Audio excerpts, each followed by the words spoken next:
point, you guys didn't know who, if anyone, could have been targeting the two families. Is that correct? Sure. Thank you. I have nothing further. You can step down.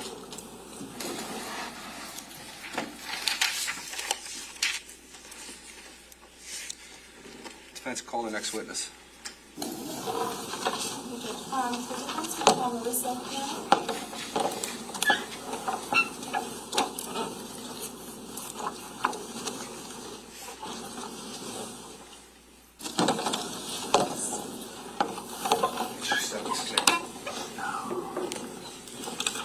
Would you put your left hand on the Bible, raise your right hand? Do you solemnly swear or affirm to tell the truth, the whole truth, and nothing but the truth, so help you God? I do. Okay. Once you're seated and comfortable, can you state your full name for the record and spell your last name, please? Marissa Caneiro, Caneiro. Okay. Ms. Caneiro, I just asked you to speak up. You probably heard me say that a couple times. Just speak up so juror number 15 and 16 can hear you. Go ahead, counsel. Good morning, Marissa. Good afternoon, Marissa. Can you just introduce yourself briefly to the jury? I'm Marissa, and I'm Paul's youngest daughter. And we heard a lot yesterday from your sister Katie about what transpired on November 20th of 2018. So I just want to focus you in on one specific thing that happened. At a certain point, were you at the police station with your family? Yes. And during that time, were you taken downstairs to a conference room? Yes.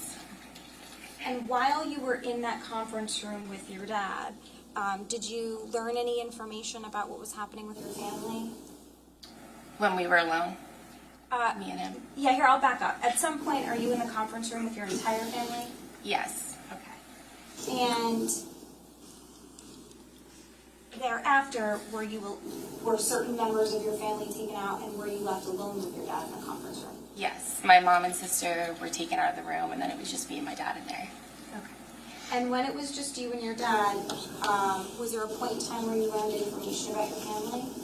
Yes. A police officer came in, and he told me and my dad that... You're saying, I'm sorry. Just say. Did you learn what happened, just without saying what was said, did you learn what had happened with your Uncle Keith and Jennifer and their family? Yes. And did you learn that they were deceased? Yes. Okay. And can you just describe that moment that you learned that and what your reaction was and what your dad's reaction was? Relevance.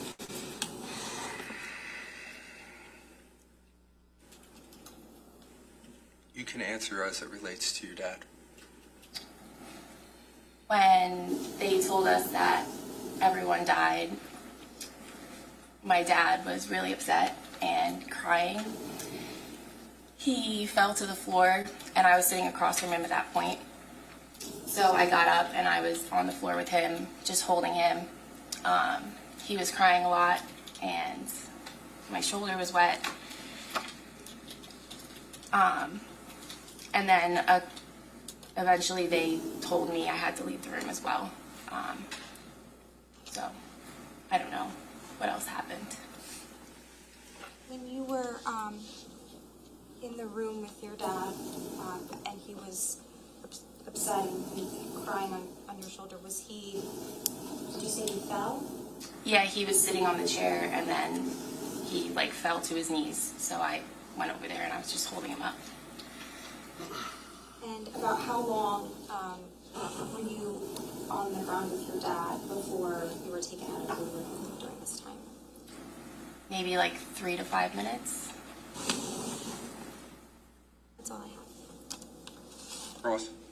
Just a quick question. When you were in the police department, ma'am, you were allowed to keep your cell phone on you, right? Yes. Okay. And all of your family members were allowed to keep their cell phones. Is that correct? Yes. Okay. And then eventually you ended up giving a statement. Is that right? Yes. Okay. And then you left that night, correct? Mm-hmm. Yes. I have nothing further, Judge. Okay. Let me step down. Can I ask a follow-up? Sure. Did you have cell phone service when you were? No.